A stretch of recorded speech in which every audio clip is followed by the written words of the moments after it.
All right, what's going on, guys? I want to do a quick recap of Apple's event that took place on September 15th. And as an Apple fan who's been watching consistently for 7 years, I want to give my thoughts on how I feel about the event.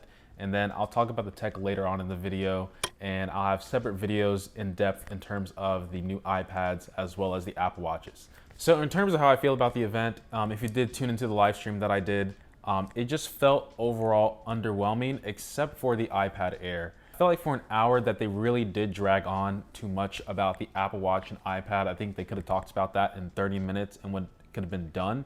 Whereas dragging it out for an hour just felt like, okay guys, we get it. This is it. What's really selling your products is the software itself. So that was a little bit disappointing. Hopefully the new iPhone and Max will be announced later this year, hopefully without a silent press release. I hope they do a full event for those. But one thing I do want to say is the cameo of Craig twice. Craig, I wish you would have just stepped in front of the camera and said, just whispered, iPhone 12 is coming. That's all you had to say. And I guarantee you the event would have been much better, but just very underwhelming and disappointing. But let's talk about the new Apple Watches and iPads. So I guess since I'm a journalist now, I have all my notes written. I can't memorize all this stuff, but let's begin with the Apple Watch Series 6. So Hermes is still coming in at $1249. Who is buying this watch? I don't know, but if you are, please let me know what you do for a living because that is insane. The stainless steel model comes in at $749. Still, I think that's pretty expensive for a watch. So what I think most people are going to be buying is the aluminum trim that comes in two new colors, product red and blue. And both these colors look very, very good, at least in terms of the pictures. I really like the blue. That's the one that I ordered to review on this channel. And I hope blue does come to the new iPhone 12. So I'm going to speed through all the specs because, to be honest, it's not that big of an improvement of the Apple Watch Series 5. So it's using the new S6 silicon chip, which is 20% faster than the Series 5. It also gets 2.5 times brighter outside on the always on display. And it also includes an altimeter, which basically tells you your altitude. And it has compatible always on display watch faces. And I think this feature is pretty good for hikers. It also has blood oxygen monitoring, which basically just tells you the amount of oxygen that's running through your blood cells, your red blood cells to be more specific. And what I also think is really interesting is that Apple's using red LEDs instead of the traditional green that you see on most smartwatches. I think this might be to combat skin color on different races and stuff to get a more accurate reading. However, please do not use this as your official medical device. I said this as well in the Galaxy Watch 3. It's more of a guide to give you an estimation. So this is not a replacement for an actual medical device. So they have new watch faces, which are expected. Another thing that they slipped into the Series 6 was the U1 chip. And this basically just allows the device to be aware of other devices around it. So I think this is pretty cool in terms of the future of autonomy. So there's new bands, and it's also called Solo Loop, and it's just one continuous band around the entire watch, so there's no latches and stuff. Hopefully I ordered the right size, but I think this part dragged on just a little bit too much in terms of the event, but nice to see that we have new bands. So there is a new Apple Watch, and it's not the Apple Watch I was expecting in terms of the naming scheme like in my wish list. I just wish they had the Apple Watch and the Apple Watch Pro. But this is the Apple Watch that has no ECG, no blood oxygen monitoring, no always on display, doesn't have the U1 chip, and it has the processor that's inside the Series 5. Now, I think this feels like I think this watch is okay on paper. I think it's probably going to be the one that people are going to go to more often because it almost seems like a stripped version of the Apple Watch Series 5, but a little bit better than the 4. I think this watch is really good, but I feel like the way they are marketing it for kids and other family members, that if you are trying to get this for your entire family, that this does become a very expensive accessory. And it only comes in aluminum, so it's only going to be coming in space gray, silver, and gold.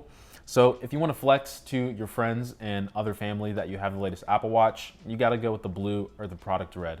But like I said, I do think that they spent just a little bit too much time on the new colors, which look great, no doubt, and the Solo Loop, but nothing really defined the Apple Watch of how it's actually better than its predecessor.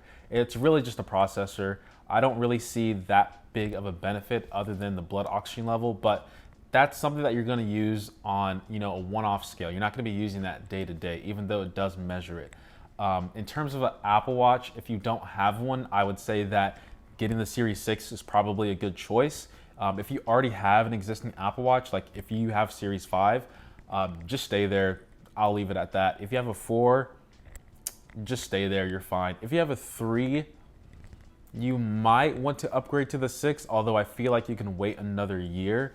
But I mean, it just seems very weird in terms of the new Apple Watches. But I do think that the SE model is going to be the most popular one in terms of getting into the Apple ecosystem for smartwatches. So next I want to talk about family setup, and this is just allowing people to have Apple Watches who don't already own an iPhone. I think this is a lot better than what people think it is, even though it does come with a lot of monitoring in terms of if you are buying this for your children.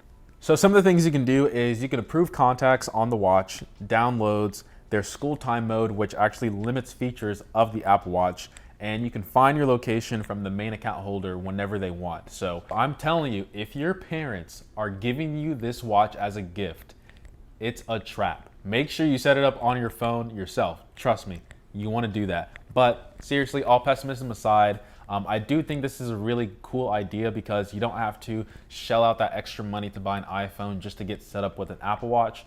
Although I would have liked to have seen a standalone Apple Watch that can be downloaded on Android devices. But Apple's gonna be Apple. So I do think it's really nice if you have one person in the family who's really tech savvy and they're able to change features on the fly for other people, the watches who aren't too tech savvy.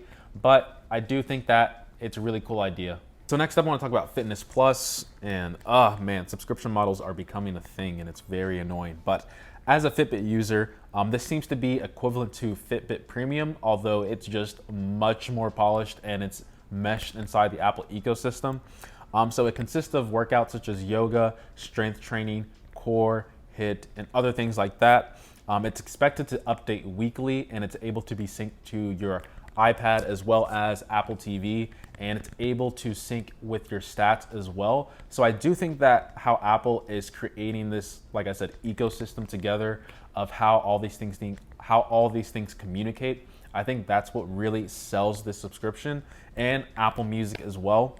Honestly, I think I might try it out because gym memberships are very expensive when you think about it in terms of an annual basis.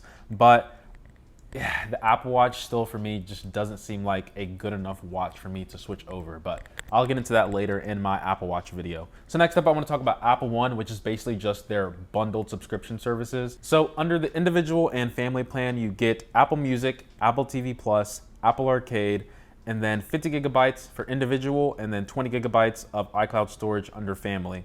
And then in select countries, you have the Premier option, which comes with Apple Music, Apple TV, Apple Arcade, Apple TV News, Apple Fitness Plus, and 2 terabytes of iCloud storage for $30 a month. Now, what I want to say on this is I do think that this could be improved upon.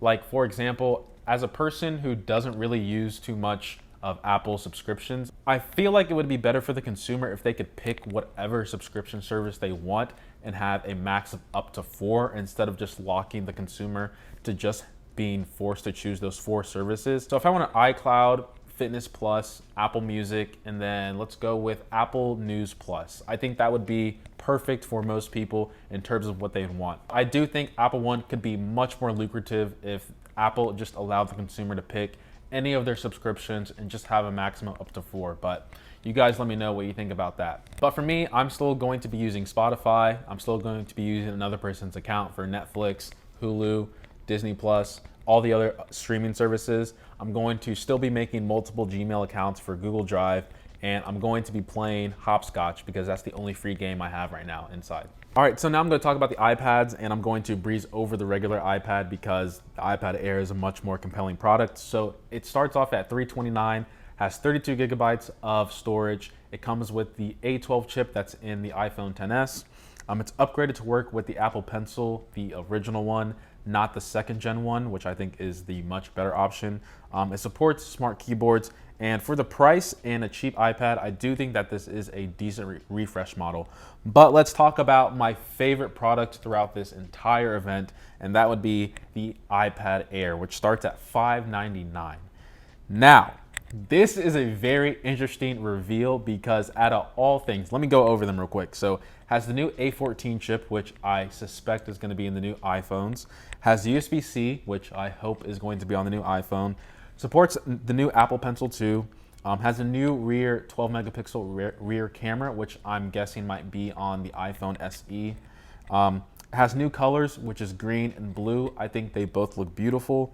Has an all-screen design, which is similar to what you see on the iPad Pro, although you don't get that Pro Motion 120 hertz. You would think it would have Face ID, but from my wish list, Apple listened, but it's not on the iPhone confirmed. There is Touch ID on a lock button. Please, Apple, I'm begging you. Please, if you put this on your iPhone, I will jump through the roof. So they're calling this the next generation of Touch ID, and I'm hoping that Apple puts this on their iPhones moving forward. Without a doubt, I do think that this is a very good option for people, especially during times like these where Face ID with a mask sucks.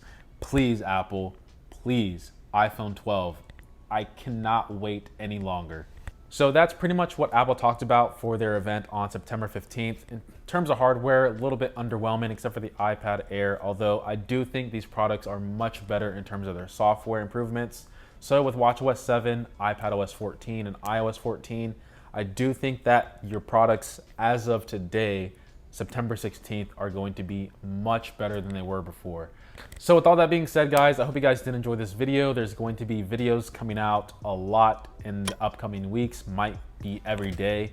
We're gonna have to see because life is getting very busy right now. So as always, guys, if you did enjoy the video, please make sure to subscribe, leave a like or dislike in terms of your feedback. And as always, much love.